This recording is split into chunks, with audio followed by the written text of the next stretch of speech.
Today we've got the 9mm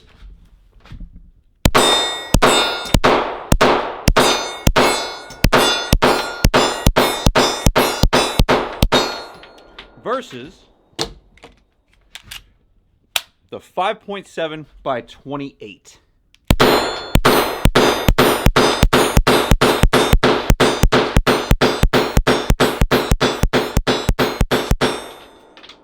It's like the magazine just keeps going on forever. This is a 23 round magazine for the 5.7, a 15 round magazine for the 9mm, and that's what we are going to be looking at today. And these are actually both from the same company. These are from Palmetto State Armory. This is their Dagger. This is their 5.7 Rock.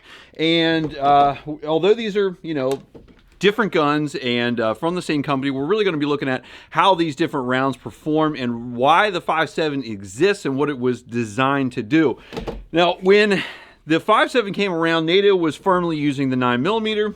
It had transitioned from the 45 a long time ago, but right around 1990 or so, they said, hey, let's do something similar to our 5.56, get a bunch of very small ammunition, and be able to jam a whole bunch of them into a magazine like we've done with our AR-15. And now this is a hollow point, but when you look at these, this is a typical 9mm by 19. This is a 5.7 by 28, obviously much longer. And what they were looking for was better performance in penetrating armor, a flatter profile, better performance out to 200 yards, at least out of like a 10.4 inch barrel.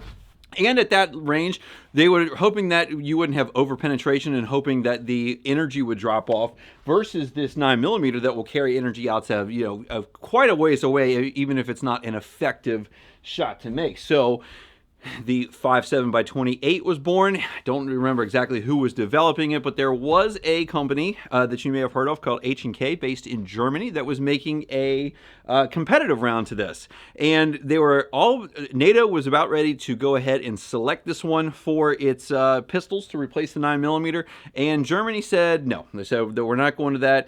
That company was based in Germany, so I think that you guys can, kind of connect the dots there. So what we're going to be doing today is testing it based on what it was made to be good at, which is penetrating things, penetrating armor, and being a very flat shooting, very fast bullet. Now, the ammunition that we're using today, and is one of the most common that I've seen on the market, is this Italian name. It is a 5.7 by 28, and according to the specs on the box, it says it goes 1,700 feet per second, and that is quite a bit lower than the original military grade stuff that was supposed to be able to penetrate this 3A soft body armor. It was going upper 2000s, 2300 to 2700, usually using like a 23 grain projectile versus these 40 grain ones. So we are going to see if this has the ability to get through this 3A body armor out of that 5-inch or 5.2 inch barrel. Now this only has a 4.5 inch barrel, this 9mm, so it's not exactly an apples to apples comparison. However, if you watch my video on 9mm penetration, we tested a 3.5 inch barrel, 4.5 inch barrel, and a 16 inch barrel, and they all pretty much ended up right around the same levels of penetration within like 3/4 of an inch or so. So really, the 9mm doesn't gain a whole lot of penetration from a longer barrel, and this is what I have to work with, so that's what we're going to be working with today. We're going to go ahead and use our 1x1x1 wood block like we normally do, and then we'll do our soda can test that everyone really, really likes. So without further ado, let's get down range and shoot some stuff. So if you guys have never tried this, a set of Carhartts makes a pretty solid dual-wield pistol rig here. It's probably not terribly safe, but it works. So here's what we have. We're about 10 yards away. We've got our 1x1x1 wood block, and we're going to see which one of these penetrates the best. It should be this 5.7 versus this 9mm, because that is exactly what the 5.7 was designed to do. So less talky, more shooty. We'll start off with the 9mm here, and we'll put this one maybe in the upper right if I can. And yeah, looks like we got it right there. And then we'll take the 5.7, put this one maybe in the middle or lower left, and right in the middle, and we'll go down and see how far each one of these penetrated. And the one thing I can tell you guys is that this 5.7, it has significantly less recoil than the 9mm. And I know that the 9mm doesn't have a ton of recoil, but this thing is really like shooting a big pellet gun. You are just right back on target the second that you pull the trigger. And so that is a big advantage. Hits are better than misses with large diameter bullets, with big bullets. A hit's going to be better than that any day of the week. Even if it doesn't penetrate, getting slapped by a bullet of any type, I guarantee you is going to make folks change what they're doing. Alrighty, we got her taken apart and we can see what we've done here. First of all, this first board, 5.7 went in here, 9mm went in here. Very clean run through this, I can tell you guys that. And we have the subscribe board because this is a YouTube channel, so subscribe and like, because that helps us out. And if you don't like fun gun content, I guess don't subscribe and like, unsubscribe and dislike for all I care, but that's kind of lame-o. So on our second board, 5.7 still going. It's not tumbling in any way that I can tell. Our 9mm is trucking along, and that is, you know, to be expected. After, you know, 3 inches of wood here, we're on to the third panel. 5.7 still going, does not appear to be tumbling or anything. 9mm is right there, so that's 4.5 inches of wood. Into our fourth panel here, we have the 5.7. Again, it has a very similar look to a 5.56. The 9mm is up there, and then that is where the 9mm ends. So the 9mm ends in 6 inches of, you know, pine, or yeah, I think this is pine. It's just a typical 2x12x8 cut into sections. You can see it's kind of bulging through there. Our 5.7 is right there, and it is still just trucking along like nothing's gonna stop it. When we get on to our what is it, 1, 2, 3, 4, fifth board here, 5.7 looks like it may be kind of deviating just a little bit, but not, you know, too terribly much. There's the backside, may have hit off of this knot here. And then we get into here, it does look like it's sort of going now to the left, and that is where we end it. It ends right there facing the wrong way. So eventually it started tumbling probably in there where it started digging that groove, and ended up actually impacting our 1, 2, 3, 4, 5, 6, 7th board. So we got 3 more inches of penetration out of the 5.7x28, despite having less energy, but going a smaller bullet going significantly faster than the 9mm. So in this case, this thing is the penetration master. That's what she said. So before we get into blasting this body armor, there's something that I forgot about completely, and that is our 1/8 inch thick steel plate. This is just regular mild steel. It's not AR-500, it's not anything special, and none of our pistol rounds so far have been able to get through this. Not 45, not 40, not 10mm, 9mm, nothing has been able to get through this. And you might ask, what about that little guy? And what I'll say about that little guy is that I wouldn't worry about that little guy. I had a farm party and someone zapped it with a 5.56 out of a rifle before I could get this out of here. I said, hey man, I use that target for work. So we're gonna discount that one. We're gonna shoot this from 10 yards back where we shot the other ones from over there, and see if the 5.7 is the ultimate penetrator like it claims to be. From 10 yards away, 5.7, will this be the only pistol that we've had that can get through 1/8 steel? We're gonna find out right now. Doesn't look like it from here, but we'll go down range. No dice. That's where we hit it. It put a very nice, neat dimple on there. Little bulge in the back right there. But still, no pistol has been able to get through this little measly 1/8 steel. And I thought that that's pretty interesting. I figured one of them can. If you guys want to stay tuned, we have some 10mm with the Underwood ammunition that everyone is so, you know, in favor of. It says that's the real 10mm. We'll blast it with that. And if that doesn't get through it, I think that 1/8, just mild steel, is pretty much pistol proof at that point. Next up, we're going to see how 9mm and 5.7 compete against soft body armor, and this is going to be our test subject. We're going to see how he fares behind this. This is level 3A soft body armor. I hope it focuses on that, but right there, level type 3A. That is what the 5.7 was designed to defeat up to 200 yards away. Now that is with that higher velocity, more energy, military grade ammunition that would be labeled armor piercing that you wouldn't be able to purchase here, you know, in the United States. However, that was out to 200 yards. We're only going to be 10 away. They say that this is 1,700 feet per second on the box. Again, it may or may not be. It sort of doesn't really matter because it only matters what it actually does to the target. And then if it does not go through, we're going to see what 9mm. We've been shooting 115 grain bullets all day, so they have the highest velocity. We're going to see if 115 grain does actually more damage just from having more energy and more thump on the target. We've got our target down there, body armor, duct tape to it. It's duct taped relatively loosely, like if you were wearing it in a vest, it wouldn't be just like smushed to your chest. And we'll see what kind of protection it offers, if anything.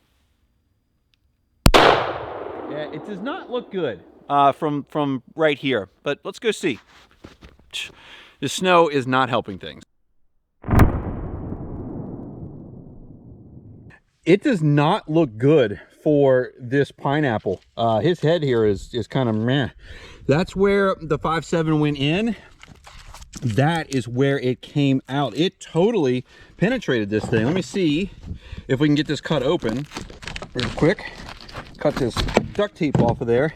And you can see the tunnel right there that bullet came through, through this 3A body armor into here, out the back.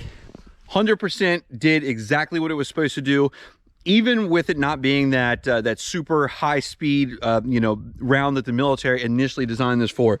3A body armor absolutely does not stand a chance. And we were close to the top on that, but we were fully within, right there is about where the Kevlar or whatever starts. We were about an inch below the top. We were in that thing, didn't stop it. Let's see, and I like how we got right there. So let's see what a 9mm does by shooting it a little bit lower, and that should give us a pretty solid result. The 5.7 had no problem. Let's see what the 9mm does from the same distance. And it hit. It does not look the same, but we're going to go down and take a look. 5.7 hit, 9mm. It looked like there were some chunks, but we're going to take a look. I've went ahead and cut this already. So obvious blunt trauma to the thing here, but it did catch the bullet. The body armor worked. The bullet is right there, I think. And it did catch the bullet. So when we're looking at the 3A, level 3A body armor, the 5.7, even with a lesser power than the military originally intended, went straight through that 3A soft body armor at 10 yards. Obviously, it's not terribly far away, but the 9mm was caught. So if we are looking for the penetration master, we are looking at the 5.7x28, easily wins this competition as well as the woodblock competition. Still, the 1A steel is undefeated. Now, we've tested a lot of these with armor or with some sort of barrier, and where I hear a lot of complaints with the 5.7 is in just the soft target that is unarmored. They say that you get a lot of the same things that you would get with like the 62 grain M855 penetrator with the AR-15, is that they go right through without doing hardly any damage at all. So we've put the remains of the pineapple up there. We're just going to shoot these both without any sort of barrier and see what happens just with full metal jackets against the pineapple itself. So first off, the 5.7, and not really much going on, although this thing seems to put off a tremendous fireball from this 5.2 inch barrel. It definitely seems to have quite a bit of noise and fire coming out of the end of it. With the 9mm, let's see if there is any difference whatsoever. And you do get quite a bit more splatter on that. We'll hit it again with the 9mm. Again, much more splatter. Whereas when we get the 5.7 again,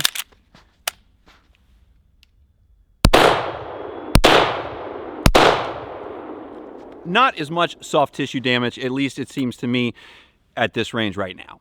Next, we have our universally loved soda pop test. And I actually get a lot of bad feedback on this one. They say it's stupid, that I'm an idiot, and that it's not scientifically accurate. And you know what? I'm a 41-year-old male who's out here talking to himself in the woods, shooting Coke cans and talking into a camera. And I understand that this isn't a peer-reviewed double-blind study, but you know what it is? It's fun. And so if you like fun, hit the like button for me. Subscribe if you haven't yet. And if you don't, I'm sure there are channels out there where they use scales and, you know, compasses and slide rules and things like that.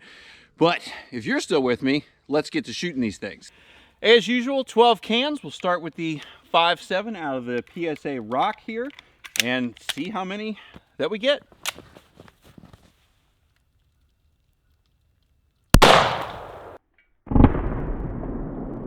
Not a lot, and the nice part is it didn't spray back on me, so that was cool too.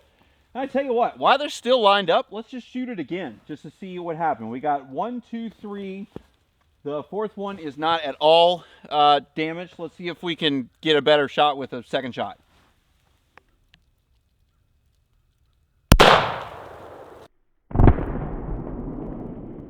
So here's the aftermath of what we have after 2 shots. We have 3 cans left. We had our initial 3 that we shot with the first shot. And then we have 3 left standing, which means 3 plus 3 minus, or 12 minus 3 minus 3 left is going to be 6 that we got on the second shot. So what does that really say? I don't know. I don't know if on the first one the bullet, you know, went errant once it hit the first one. Does it reflect to its property to supposedly not over penetrate? When I go to the slow-mo and editing, maybe I'll see something, maybe I won't, maybe it's just luck, but let's reset it for the 9mm. Now for our 9mm. See what happens. If we get to shoot it twice, we get to shoot it twice.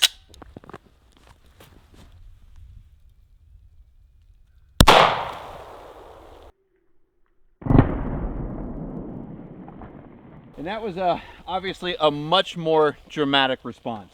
So as I'm sure you saw in the slow-mo, the 9mm absolutely cleared the table. We have all 12 cans gone. None of them seem to have been pushed off or anything like that. This is probably our least damaged one.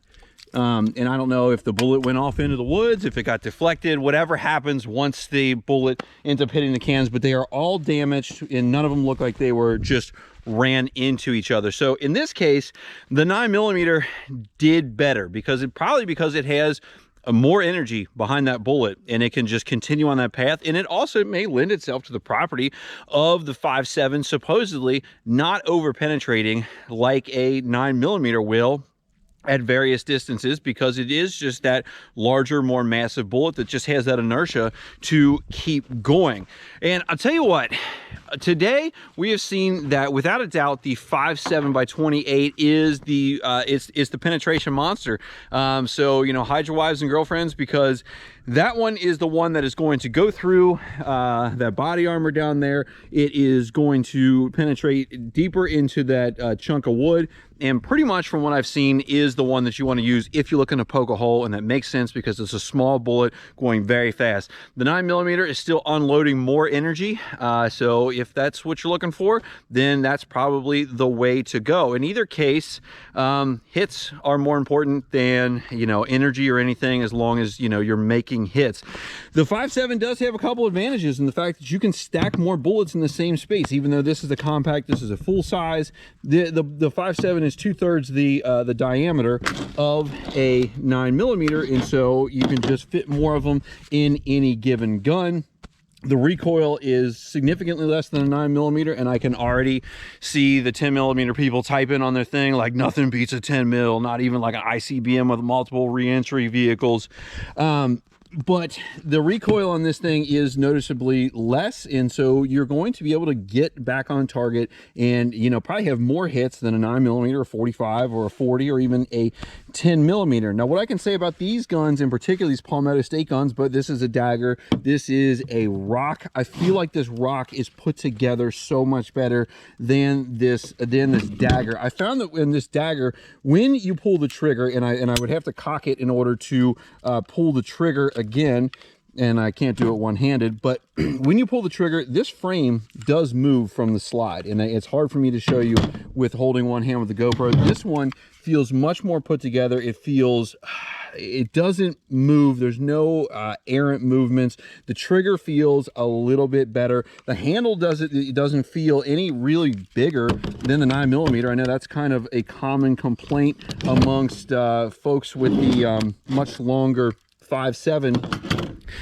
And so, you know, with just these two guns, the 5.7 Rock is a pretty solid performer if you just want to poke holes or shoot a bunch of bullets, shoot almost a rifle mag of bullets out of a pistol. And so guys, if you like this, subscribe down below, hit that like button for me. I think when we were looking at the penetration test, the 5.7 runs away with it.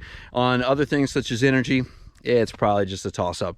I appreciate you guys hanging out with me on this snowy day today, and I'll see you in the next one.